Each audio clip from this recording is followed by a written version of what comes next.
বিএনপির ভারপ্রাপ্ত চেয়ারম্যান তারেক রহমান বলেছেন, দেশের জনগণ অন্তর্বর্তীকালীন সরকারকে সফল দেখতে চায়।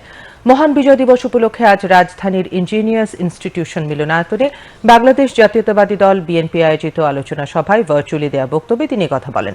জনগণের মন জয় করতে হলে তাদের পাশে থাকতে দলের নেতাকর্মীদের প্রতি আহ্বান জানান তারেক রহমান।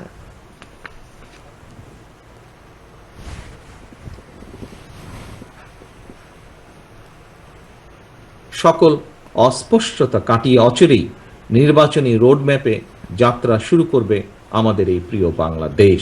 আমি বিএনপির সর্বস্তরের নেতাকর্মীদের প্রতি আহ্বান জানিয়ে বলতে চাই, সেই যাত্রায় আপনাদের বিশ্বস্ত সঙ্গী হচ্ছে দেশের গণতান্ত্রিকামী স্বাধীনতা প্রিয় জনগণ।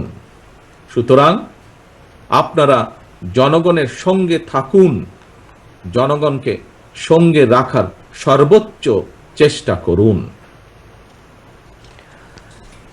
বিএনপি মহাসচিব মির্জা ফখরুল ইসলাম আলমগীরের সভাপতিত্বে সভায় অন্যান্যের মধ্যে বিএনপি স্থায়ী কমিটির সদস্য ডক্টর খন্দকার মোশাররফ হোসেন, ডক্টর মঈন খান, নজরুল ইসলাম খান, সালাউদ্দিন আহমেদ, সেলিনা রহমান, ডাক্তার AJM জাহিদ হোসেন সহ কেন্দ্রীয় নেতৃবৃন্দ বক্তব্য রাখেন।